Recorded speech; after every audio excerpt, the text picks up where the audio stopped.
This podcast is sponsored by nobody. Hey dudes, welcome to Splat from the Past, the only 80s themed horror sci-fi show where things can get totally radical. Now today I will be interviewing the tough, the beautiful Marjean Holden. Marjean has been in so many great movies as an actress and a stunt woman. As an actress, she was in Bill and Ted's Excellent Adventure. She was one of the oral report students in the movie. She was also in Silent Night, Deadly Night 4, Initiation, the Christmas slasher sequel. She will be my fifth guest from that movie. And she was also in Sweet Justice. She guest starred on Renegade, Tales from the Crypt. She was in Philadelphia Experiment 2, Mortal Kombat Annihilation, John Carpenter's Vampires, Ghosts of Mars, and for stunt work, she was in Blade, Bulletproof, Bordello of Blood, stuff like that. And it's going to be a great conversation today. She's also into helping others and having people discover their sacred gifts. She's very deep that way.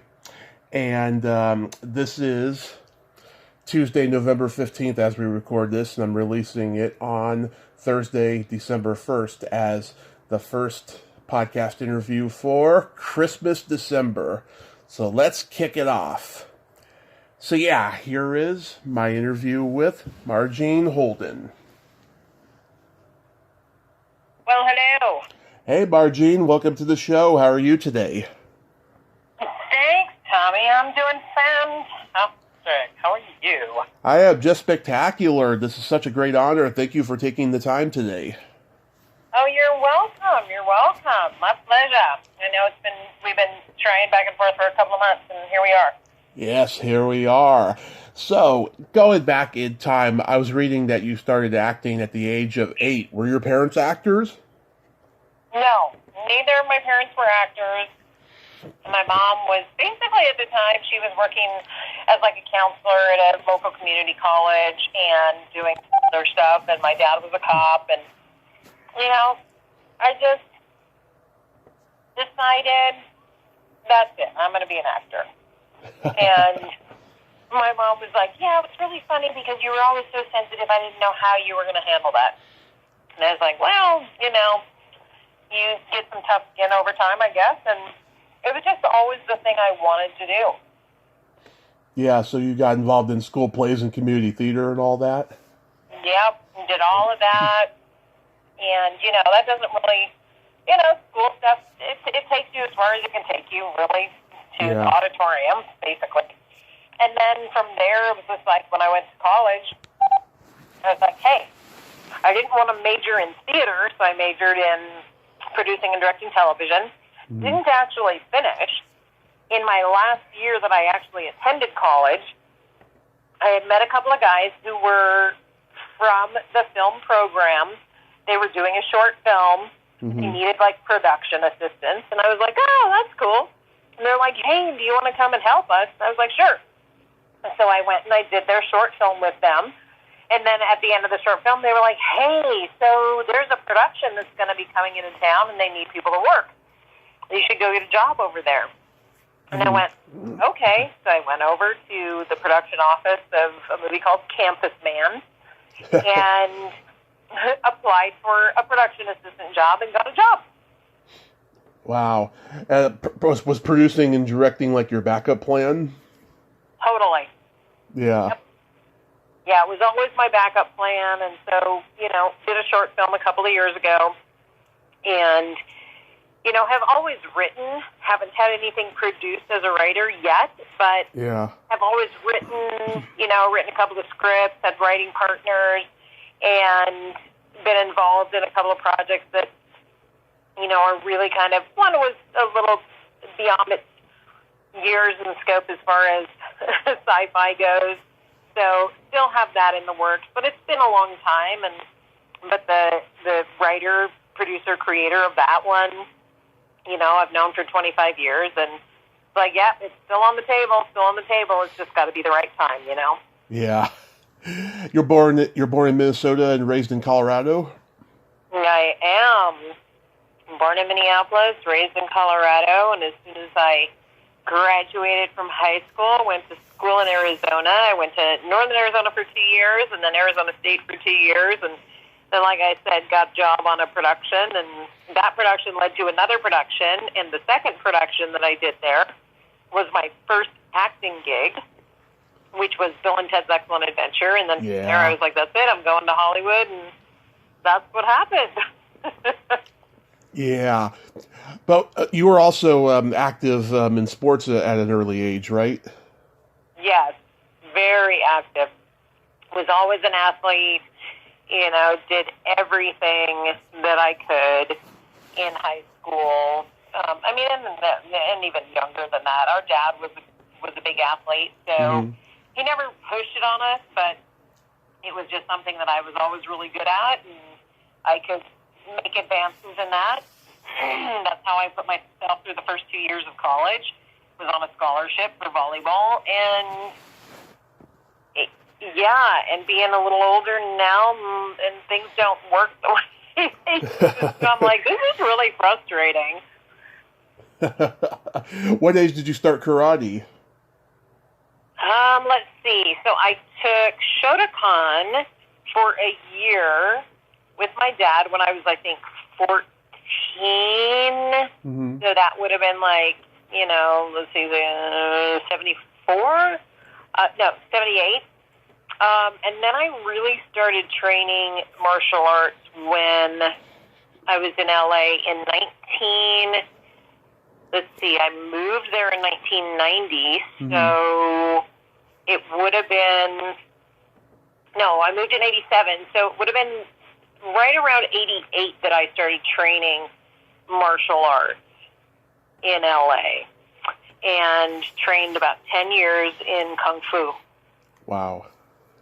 Yeah. So you have all the belts and everything? You know what? I didn't, because I never made it my focus because I wasn't going to make a career out of it. So for me, it wasn't like, I have to get my black belt and get up the ranks. No, I tested up to, I think I only tested up to blue belt, and it's like a blue, green, brown, then black. So I tested up through blue, and I just trained. It was just more important for me to train as opposed to test. Nice. So when you were at the University of Arizona, did you have any classmates that went on to become successful in acting? At Northern Arizona? No. Let's see. Arizona State? Arizona State, I'm sorry. No. And I had a couple of friends that were in different areas of media that I knew there that went on to be, one went on to be, I think she's still actually in LA as an anchor, Christine Devine. She was at KTLA, I believe, for the longest time. Okay. But other than that, no, I didn't meet any of my acting buddies or stunt buddies until I actually got to LA. So on the set of Bill and Ted's Excellent Adventure, is there anything you remember that stands out? Oh my gosh, there were a few things. That was such a fun production. It really, really was. I had a little bit of a interesting interaction, I would say, with the very young Keanu Reeves at the time. That was struggling with a little bit of fame, and when you're first in the business and you've got this big, huge thing that you're doing, and everybody's kind of catering to you when somebody doesn't. It's very interesting. It can be a very interesting dynamic. And so, I wasn't the one to kind of cater to anybody's celebrity ever. Okay. So, but it got worked out. It got smoothed over. So it was. I remember there being an apology in the reception of my being. So I was like, Thank you for the apology. I appreciate that. Mm-hmm. It was you were one of the oral report students, right? I was. Yeah. Yeah. One of the oral report students, but I worked in the production office as well. So okay. I worked the entire production in the production office as a production assistant. And when the director came time to cast that role, he didn't find anyone that he really was, really liked. Stephen Herrick just didn't like anybody. Yeah. He auditioned, so had said, hey, you want to do this role? And I was like, sure, I'd love to. Great. And that's how that happened. That's how I got into the union. Nice. So then you moved to LA right after that? And I did. I took that role, and I moved to LA right after that. One of the special effects, the head of special effects had a condo, oddly enough, had a condo for rent in North Hollywood, about 2 miles from Universal Studios. And he said, hey, I've got a condo for rent, and I was like, great, I'll take it. And he was like, do you want to see it? And I was like, nope, don't need to see it. I rented it sight unseen, got my brother and another friend to come and move in, and that was it. We lived there for, how long did we live there for? We must have lived there for at least 5 to 7 years. Mm-hmm. Wow. Yeah. Then you worked with another guest of mine, Kat Shea, on Strip to Kill, Live Girls 2. Yeah. Kat was amazing. I love Kat. She's interesting. Yeah. Yes. Was that a good experience? It was an awesome experience, and it was just one of those rare moments at that point in time, especially. Everybody was like, hey, you haven't really made it in LA unless you do a Roger Corman film. And B, to work with her, because there weren't a lot of women back then directing anything, And, hey, the subject matter was, not the most favorable, but we did have a good time. I'm still in touch with a couple of the girls that I worked with. And, so it was a really good experience. And I was like, I can say I've done my Roger Corman film. You work with Deborah Lamb? Yeah, Deborah, my girl. She's been on here 4 times. I just adore her. I love her. Oh, I love her. She's amazing. Amazing lady. Love her. She is. Yeah. No boundaries, no filter. I just love her. Yep.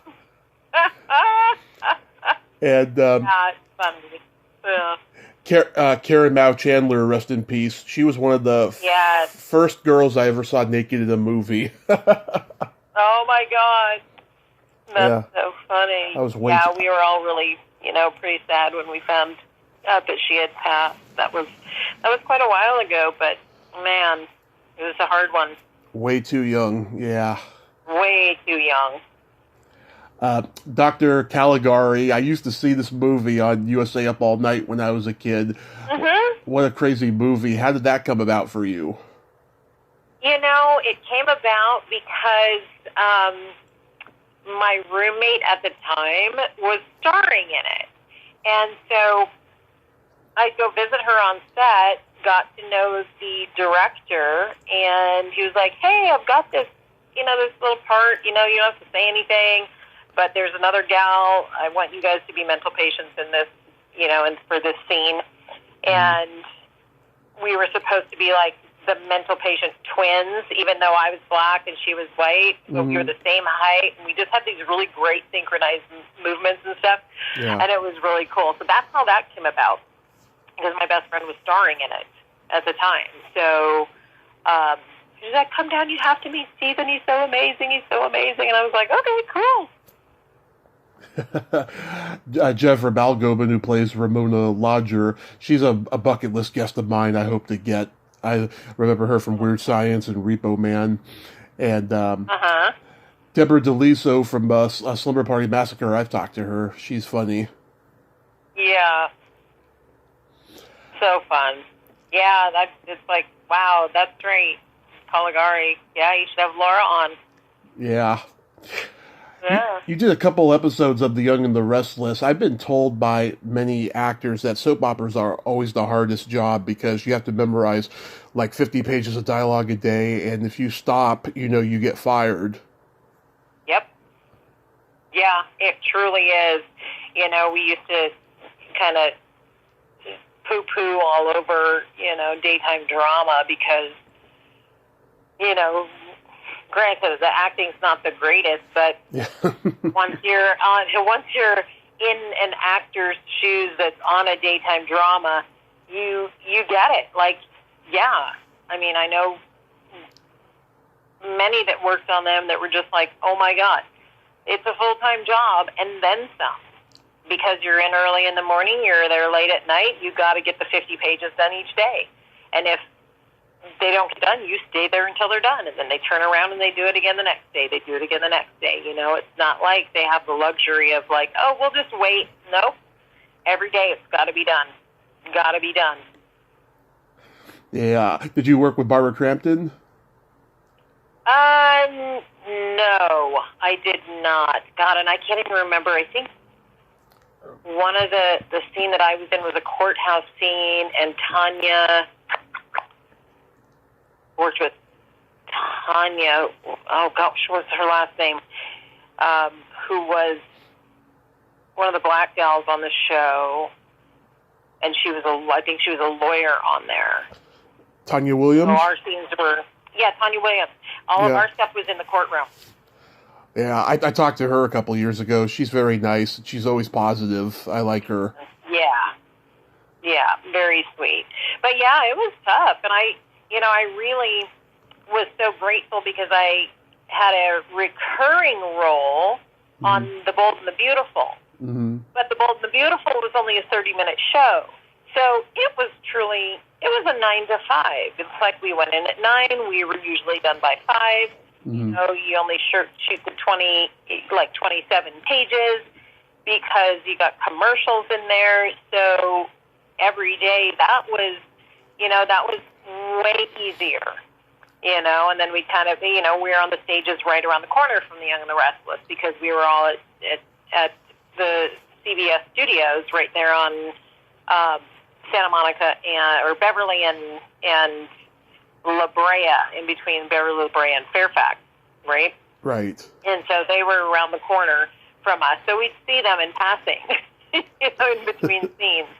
But I remember my first day on Bold and the Beautiful, and it was just like there wasn't really any guidance. I was like, I didn't know where to go. I was like, what am I doing? Like, I'm just sitting in my dressing room. They're like, oh, you need to go to makeup. Oh, you need to go to hair. I'm like, because I'm used to being on a movie or a commercial, and they're like, hey, you go straight into makeup as soon as you get there.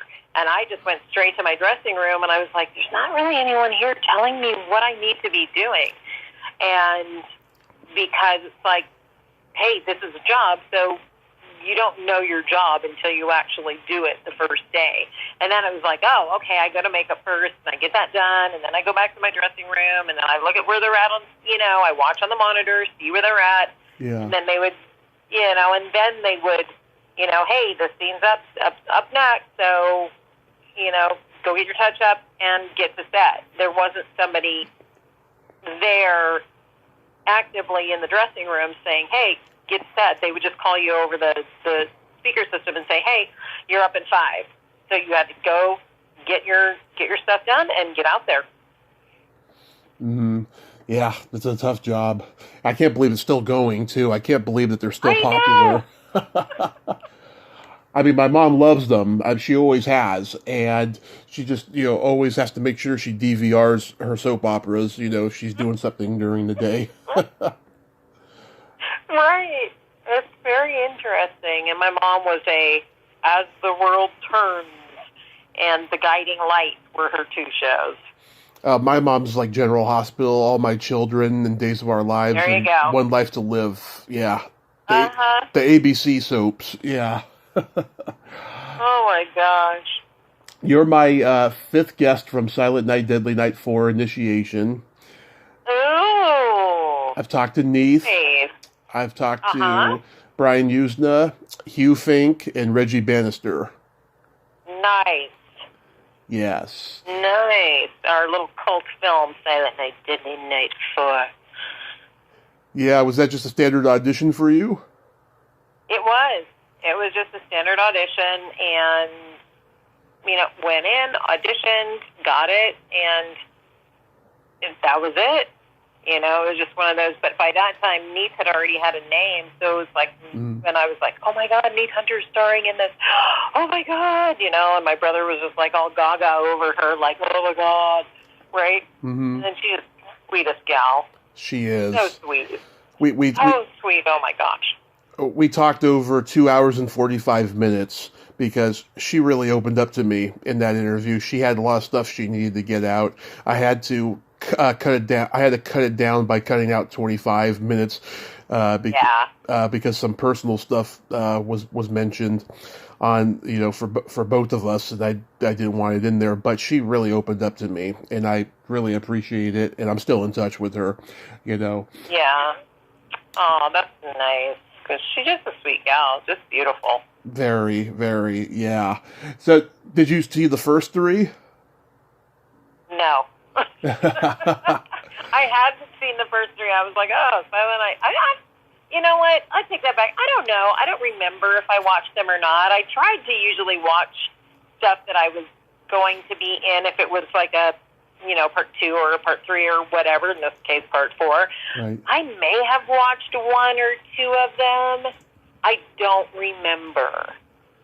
Yeah, the first one was super controversial. They had mothers protesting theaters in L.A. when it came out. Oh. Yeah. Okay. Linnea Quigley told me she was on location shooting a film, and her agent called her and said, they're protesting the movie, Right. Yeah.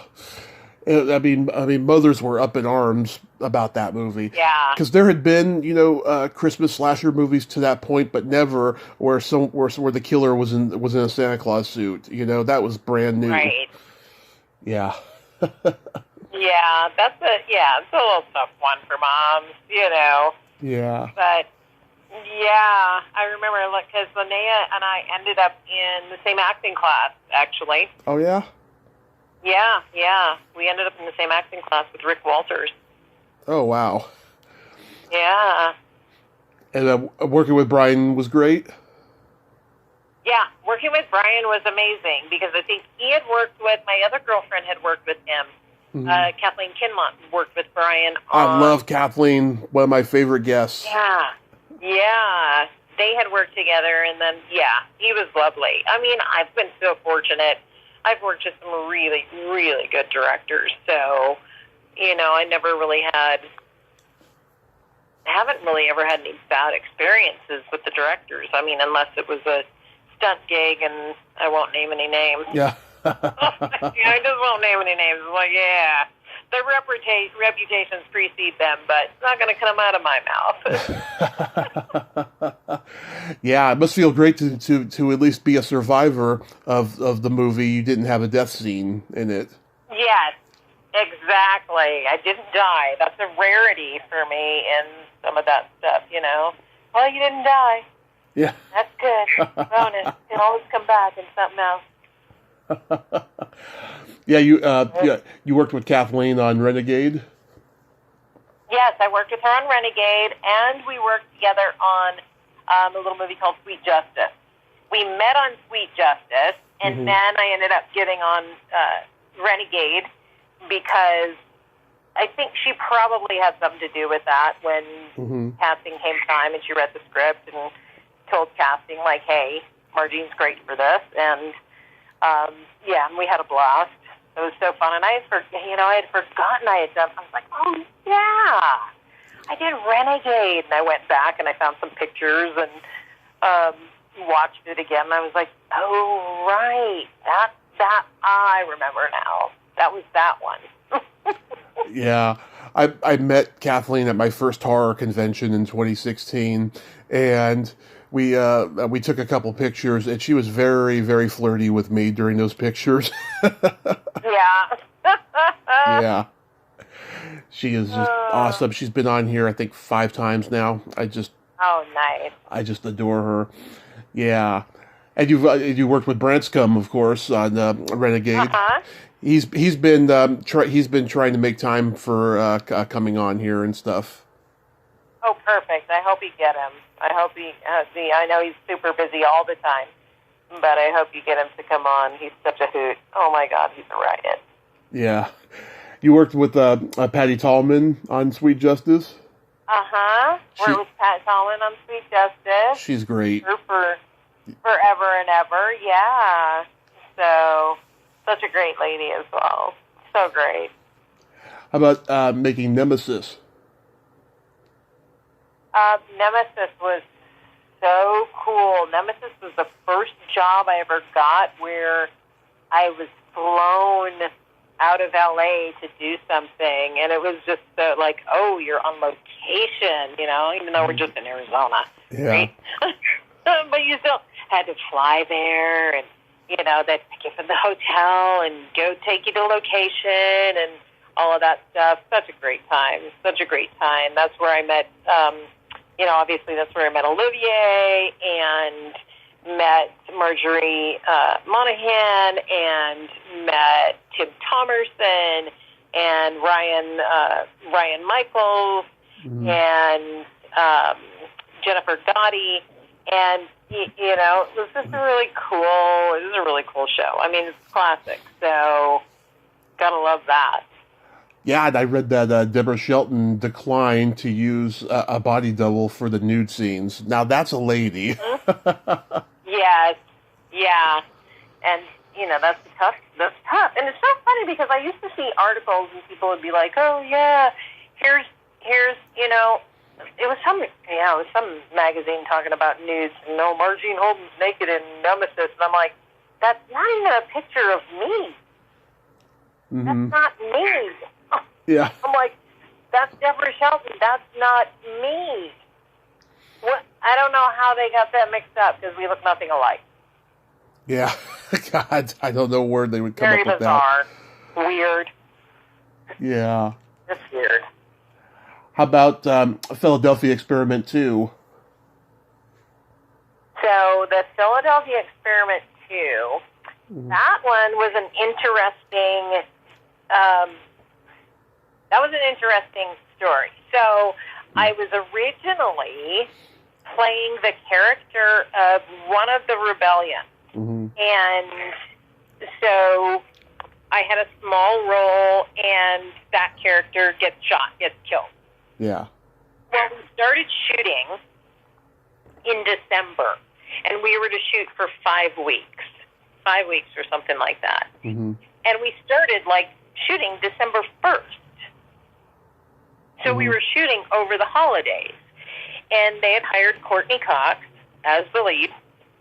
And when it came time to shoot her stuff, she couldn't work. She showed up to set one day and then was like, well, hey, I can't shoot on those days. I'm not available. They were like, wait a minute. Well, we can't push production for you. And she's like, well, I don't know what to do. And they were like, well, we gotta recast you if you're not gonna change your plans. And she was like, yeah, I can't change my plans. I've got a trip planned with my family, and it's all paid for, and everybody's depending on me. And that was the time she was dating Michael Keaton, and so she left the show. She kind of left the show in the middle of the night, and then they called me. My agent called and said, hey, they want to give you the role of the lead. And I was like, wait, what? And they were like, yeah, Courtney Cox had a conflict, and they didn't want to shut down production. They couldn't shut down production. So they want you to do the lead. Wow. I went, oh, okay. And I remember we had done some interviews, and one of the questions they had asked Brad Johnson was like, oh, how do you feel about Marjean Holden being the lead? And he was like, well, she should have had the part in the first place, and I think it's great. Oh. And so, yeah, it was really super sweet. Super sweet. That is so nice. Yeah, you were a badass in this movie. It was so fun. Oh, my gosh. I was just telling somebody else on another show. I said, I said, people think that the film industry is so glamorous because all they see is the glamorous parts of it. They see the finished product. They don't really see the behind the scenes. They don't know what people have gone through in order to get the part, or what production has gone through in order for the production to come off, flawlessly or seemingly flawlessly. They don't know what anyone's endured, right? Yeah. So I said, yeah, that movie, it was so great. Yeah, we're going to work, you're going to work, and you're going to do this lead part, and, we're going to be shooting nights. And so we shot nights down in Whittier, California at this old, abandoned, shut down hospital, right? Right. Just knowing that part of it was probably so friggin' toxic with toxic waste material. And we're there at night for 5 weeks, basically, and it rained every single night. Wow. We were there. Every night we were shooting, December and January in LA.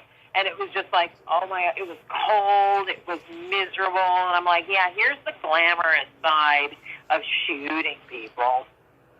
Yeah, I mean, I love the original with Michael Pare and Nancy Allen. Mm-hmm. That was originally a John Carpenter script, but then Michael Hanover wrote the final draft. I interviewed him. He's a great guy, but you were a badass in this movie, I have to say. Oh, thank you. Yes. I had such a good time. I just recently went back and watched it and was like, damn.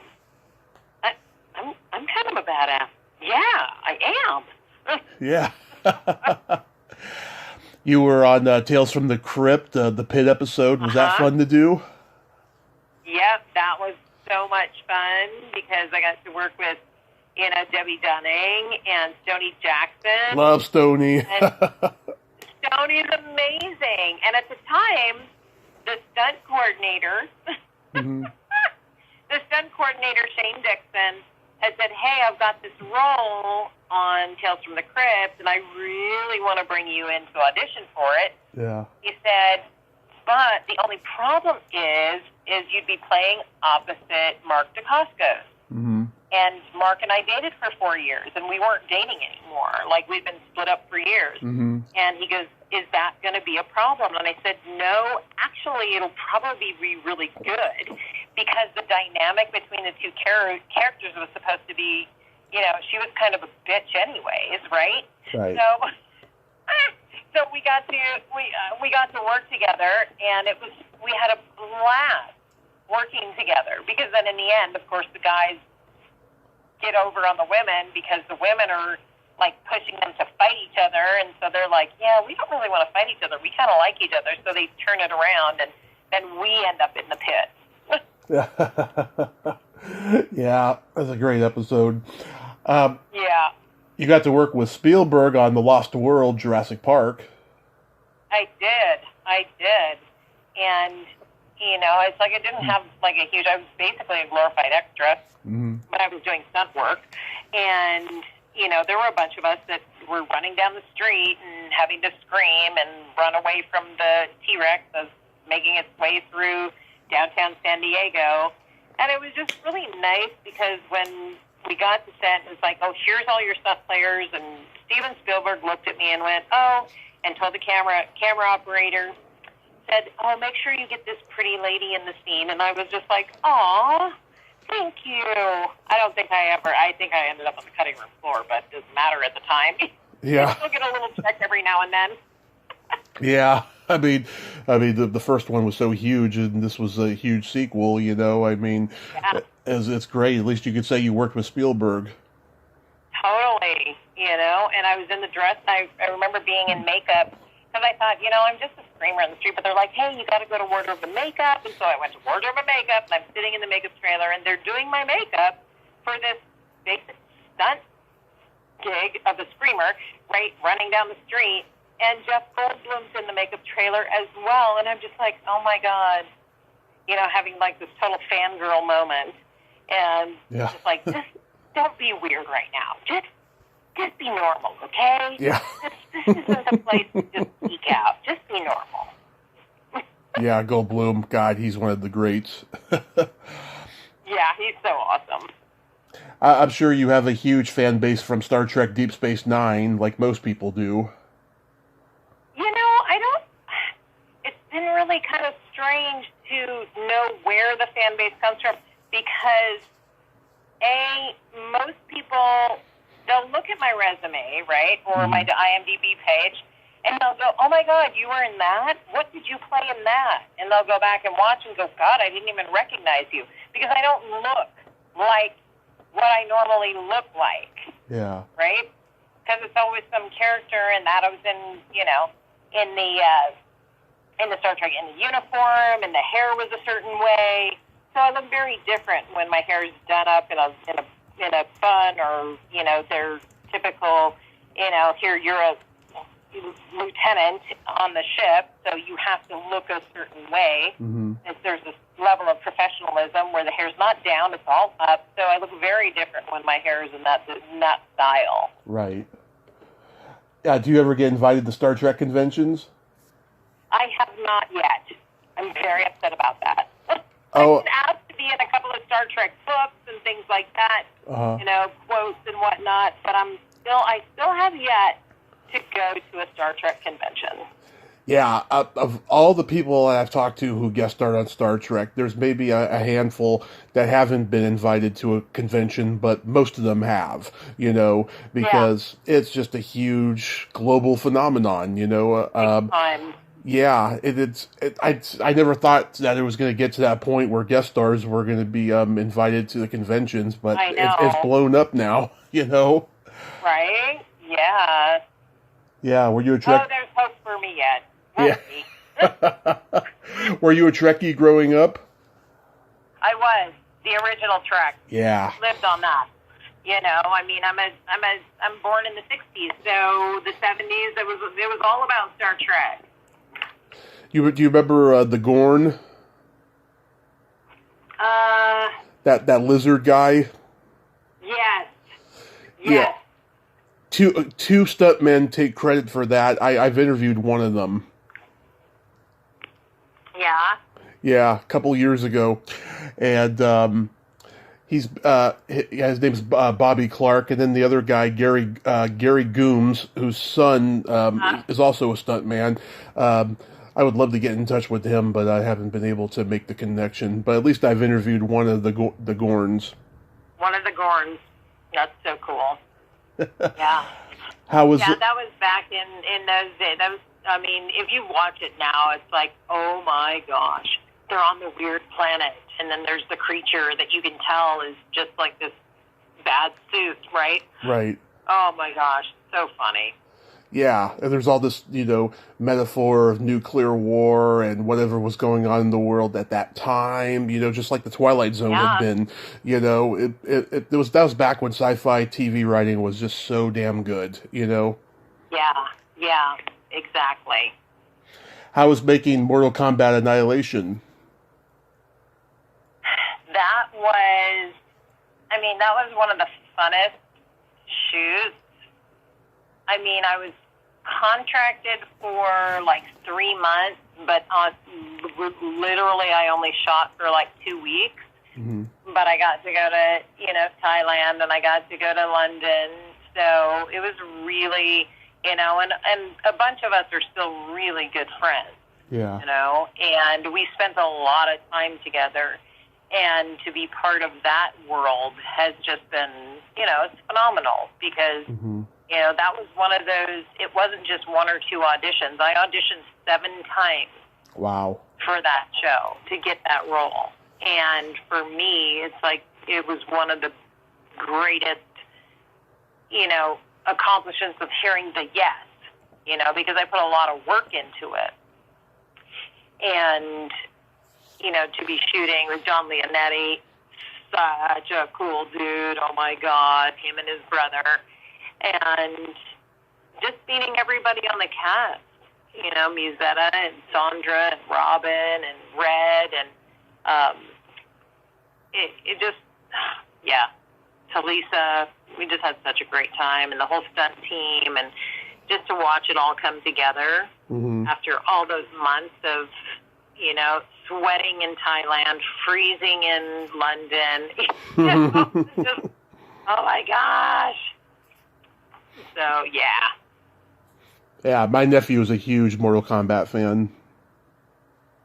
Yeah. It's you know, it's another one of those universes that's never going away. Yeah. It's not going away, ever. Absolutely. Then you got to work with John Carpenter on 2 of his later movies, Vampires and Ghosts of Mars. Tell me about working with him. Oh, man. You know, I hadn't met him before I showed up on set the first day, him or Sandy King, and his wife. And Jeff Imada, the stunt coordinator, was the one who called me in. Him and I had been wanting to work together. We were supposed to work together on Mortal Kombat. He ended up not doing Mortal Kombat. So when he got, you know, John Carpenter's Vampires and Ghosts of Mars, he did several of John and Sandy's movies. Because Sandy liked to bring crews together and keep the same crew because she knew how to work, which is the smartest thing a producer can do. And so the first day we show up on set is the day in which we're doing basically our biggest stunt, which was being buried alive and coming out of the grave, out of the wash. And so I show up on set and I'm like, where's John Carpenter? Oh my God, I'm going to work with John Carpenter. And he just has this, you know, this cap on. And he's just sitting quietly, smoking a cigarette. And, you know, we all gather around and I'm just like, wow. Like I expected, and I don't know what I expected, but his demeanor and everything was so calm, and I thought, now this is different. This is really cool. He wasn't like out there running around being like loud and obnoxious as a director. He was just like super cool, just kick back, you know, hey, let's do this. And then, you know, as I worked with him and his wife, Sandy, and they'd have, you know, she had the gift of hospitality, and she'd always have little Christmas parties or whatever parties, and have a little barbecue, have people over to the house, and, you know, it was always, you know, so gracious, so kind, like, oh, come celebrate with us. And I remember having a conversation with him and saying, you know, I'd really like to direct someday. And he just looked at me and he goes, then do it. And I went, yeah, but he goes, Marjean, just do it. It's not that hard. And I said, says he who is a master at it, right? Right. He goes, no, Marjean, trust me. If you have the right team with you, he goes, it really isn't that hard. It's just telling a story. He goes, you can do it. Not a problem. Just do it. Wow. And that's always stuck with me. Like, John Carpenter saying to me, you can do it. You can be a director, you know. He said, I never wanted to be a director, Marjean. He goes, I just wanted to, you know, I didn't want to do horror films, surely. He goes, I just wanted to play music and you know, be a rock star and you know, direct Westerns. Yeah. Oh, yeah. He's told everyone that his whole career that he wanted to direct Westerns. And, you know, he says that, you know, there was no market for it. There were Westerns being made, you know, back in the day. He could have made Westerns.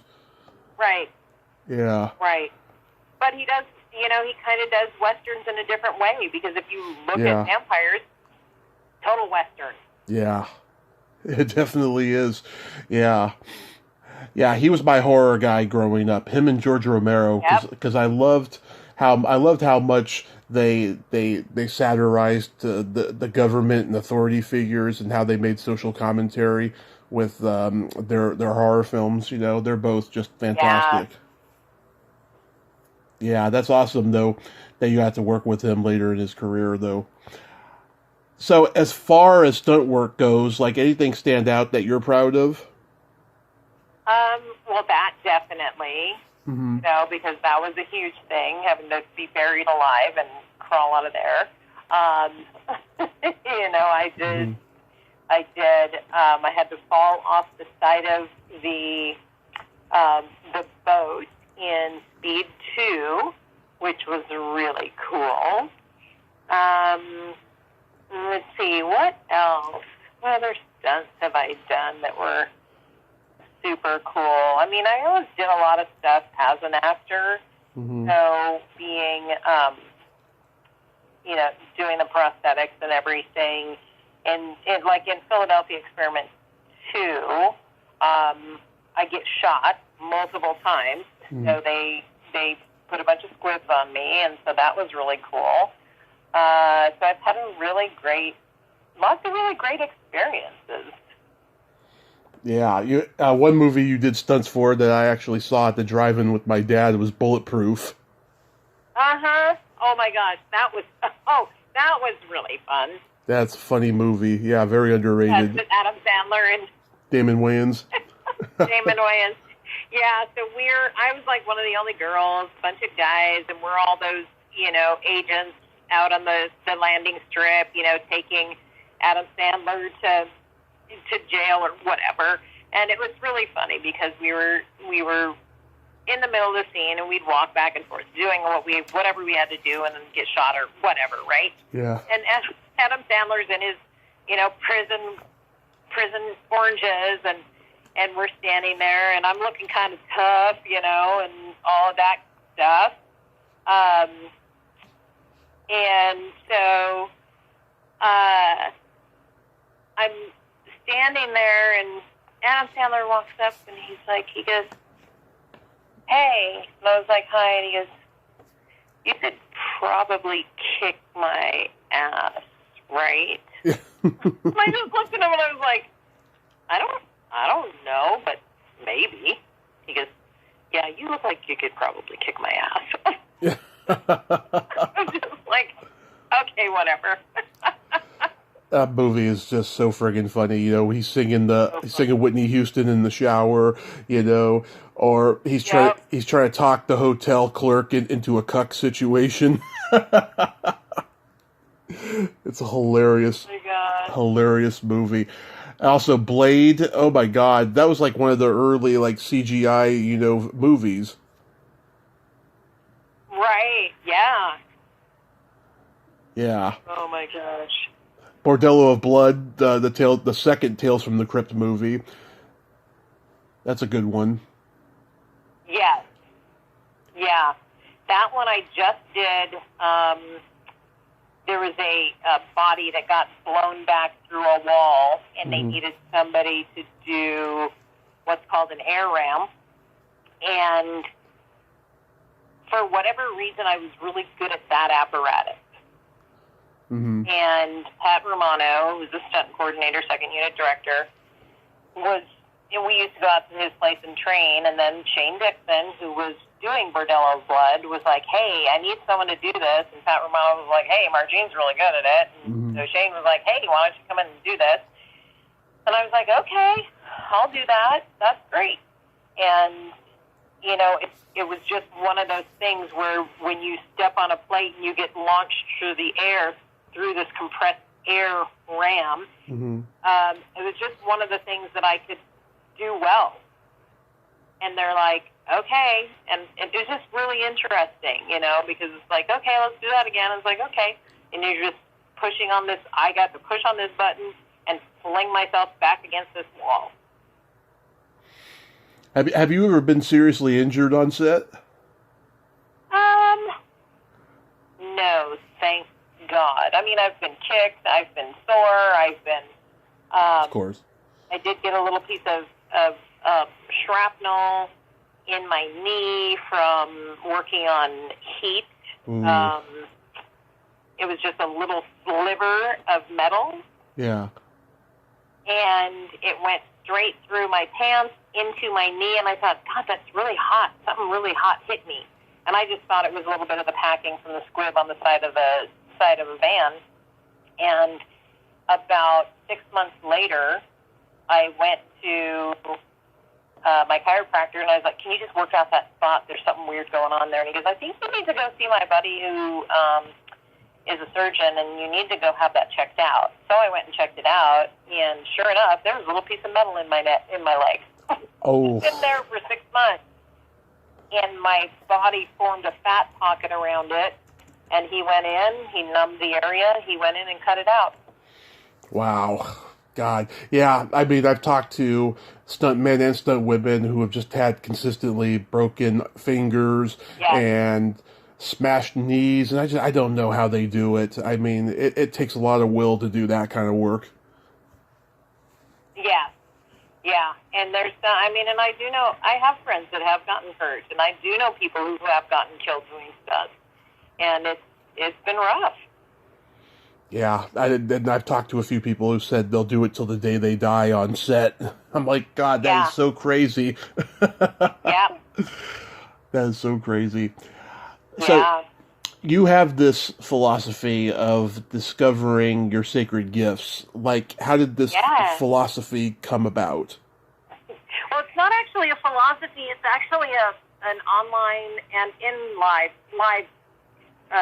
course that I was trained to do. I became a guide in it with my mentor. She created the system in the personal development world, and I went to her course in 2007. I absolutely loved it, and then in 2010 became a Sacred Gift certified guide and started taking people through the process, and then a couple of years later became an advanced guide, and then in 2017 became a trainer for her to be able to lead the live course. And it's just a process of taking people through a very specific breakdown of how we operate, basically, in our beingness. We are all equipped with sacred gifts from the time we're born, and it's not something that's like in our DNA. It's just who we be on a spirit level. Yeah. And I love it. I absolutely love taking people through the process. I mean, it doesn't have anything to do with, the parents or anything like that. It's like you could just be, truly have a different set of gifts than your parents, because it doesn't have anything to do with like, oh, that's my parents. There are certain things you may learn from your parents, but on a fundamental core level in your own beingness, it's like, hey, these are my set of gifts. This is what I do. This is who I be in the world. And through the process that I take people through, then we discover, okay, what's your unique set of gifts? No two persons' gifts are exactly alike. And then based on your gifts, that gives people the opportunity and the availability to actually move in a direction energetically or physically or spiritually to do the things that are in alignment with their gifts, as opposed to someone just getting a job, right? Right. Then they start honing in on like, oh, here's my set of gifts, and this is how I use them, and these are some of the ways in which I can use them. Yeah, I have found that people who find their place in the world in terms of what their gifts are and what they do for a career, a lot of them just fall into it. Like, as from an early age, they had no ambition to do what they do in the present. And I think sometimes that can be a good thing. Sometimes it can be an absolutely horrible thing at the same time, too. Totally. Depending on who the person is, I guess, and what they do. Yeah. Yeah.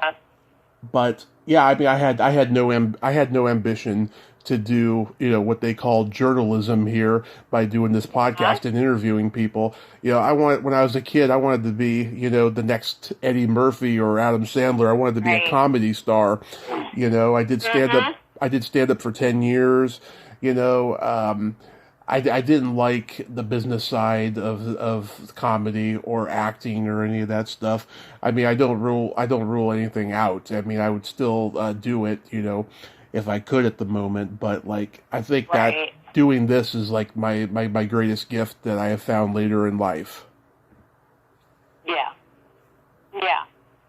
So you probably have a little bit of encouragement in there to go through this process, and or assistance or service, something like that, to just get things out, their knowledge more so, to get things out, get information out to people. It's compelling for you to find out about people and get it out there. So it certainly is. Now, you wrote a book called The Power of the Goddess. Did you enjoy the writing process? You know what? It was it was always such a resistance for me, and I have friends from the personal growth world that help people write books, and he, after years of him saying, you gotta write a book, and I'm like, I don't know what to talk about. I don't have any information. I don't have any content. And he called one day and he's like, it is time to write your book. And I had that massive fear, and I was like, oh my God. And I went, yep, you're right. You're right. And the way in which he took me through the process and the way in which they help people write books, it just became so, it was so easy in their particular flow that I was like, oh, he goes, because in 12 weeks you're going to have a book. And I was like, really? And he's like, yep, in 12 weeks you're going to have a book. And I went, okay, cool. And within 3 months I had a book. Wow. You going to write another one? You know what? I don't know. Maybe eventually. Eventually. I'll have to figure out what I want the next one to be about. But, yeah, they made the process really easy for me. But the one that you do have out, has it been well received? You know what? It has been, for as little as I actually promote it, it has been received pretty well. You know, so I just forget I just forget I wrote a book, you know, and I'm like, oh, because it's not like the tool that I use every single day, whereas someone who maybe, you know, writes, you know, fantasy novels or something like that, that's their gig, right? This is a self-help book that I've written, so I'm like, oh yeah, that's right, I can use that. Oh my gosh, and I can promote that, and I'm just terrible at my own promotion, so. Believe me, I know the feeling. Do you have any upcoming projects you'd like to mention? So, I do have a project that I'm working on at the moment. I am going to, a couple of them. I'm going to be producing one and directing it. Nice. And the other one I'm going to be producing and helping creatively with. One's called Instruments of Justice, which is with Darren McBee. Darren McBee is the creator of it, and it's about a group of aging cops that go undercover to stop a drug and alcohol ring, and they go undercover as a rock band. That 80s rock band, by the way. So they go undercover as this 80s hair band.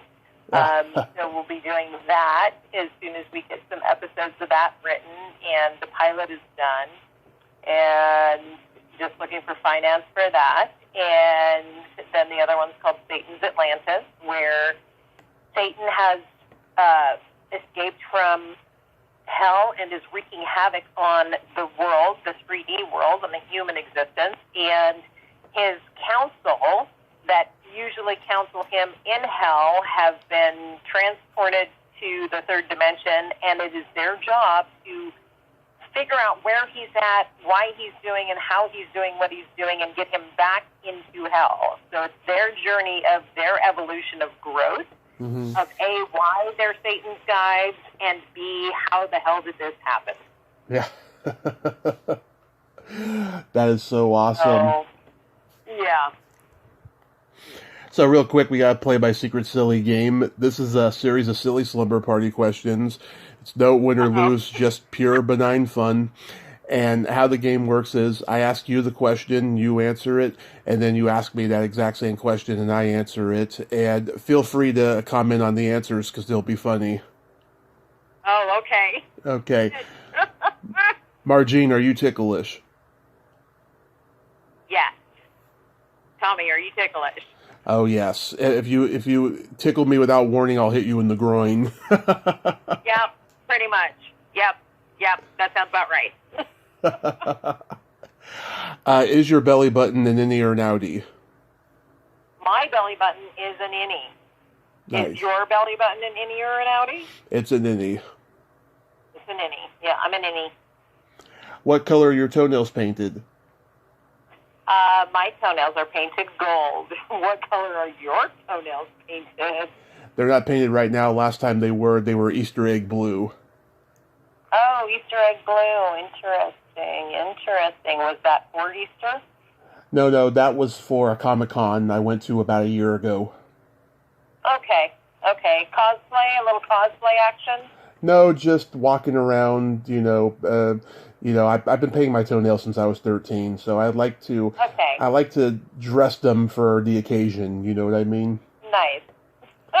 Yeah, kind of a comic book blue ink kind of a thing. Comic book blue. Fabulous. What would you say is your best personality trait? Ooh, my best personality trait. Oh, this one could get me in trouble. I am genuinely a very hospitable person. How would that get you into trouble? That's a great quality to have. No, I said generally. Oh. Yes. And what would you say your greatest personality trait is? I have empathy and I have no filter. Oh, that is good. I'm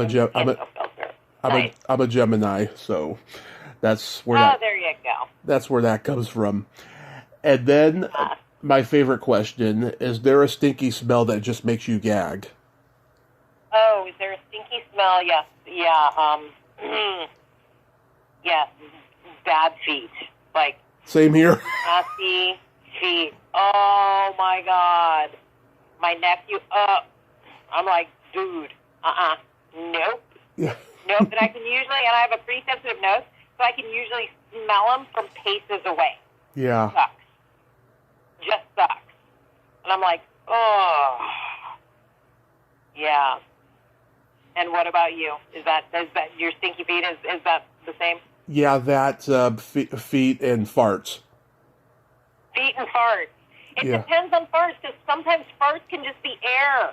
But if Exactly. they've been eating boiled eggs, like hard-boiled eggs, Ugh. for whatever reason, hard-boiled eggs make everybody's farts stink. Everyone. I don't care who you are. Yes. Oh my God. I interviewed an actor from Cool Hand Luke, and there's that famous scene with the hard-boiled eggs, Everybody the next day, God, there was farts all over the place because they ate all those eggs. There were so many of them. So gross. Awful. It is. Awful. I don't know what it is. It's just weird. Weird. It is. It's human nature. Is what it is. Mm-hmm.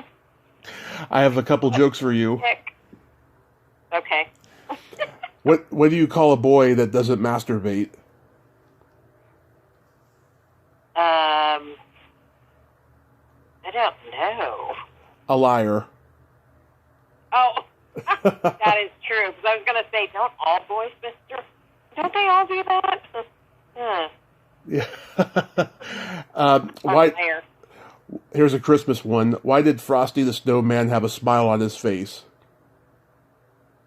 Because he... Ooh, I don't know. Something about... I don't know. He saw the snowblower. Uh-huh. There you go. There you go. Good old Frosty. Like, ooh, there's the snowblower. It's coming my way. Yeah. No pun intended. Yeah. That was great. That was great, Marjean. Thank you so much for coming on today and sharing these great stories. Welcome. I hope you have a happy holiday season, and be safe out there. Thank you. I will, and you too. I really appreciate it. Thanks, Tommy. My pleasure. Thank you to all your fans and everybody who's listening in. Thank you so much. Have a great day. All right. You too, bud. Bye-bye. Bye. Well, there you have it. Marjean Holden.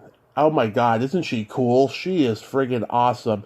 Just like one of the guys there, and very deep and insightful there. I loved talking to her. She was just so amazing. Thank you so much, Marjean, for coming on, and Merry Christmas to you. Well, until next time, this is Tommy Throwback Kovac saying, there's no shame in living in the past, because the present sucks. Later, dudes.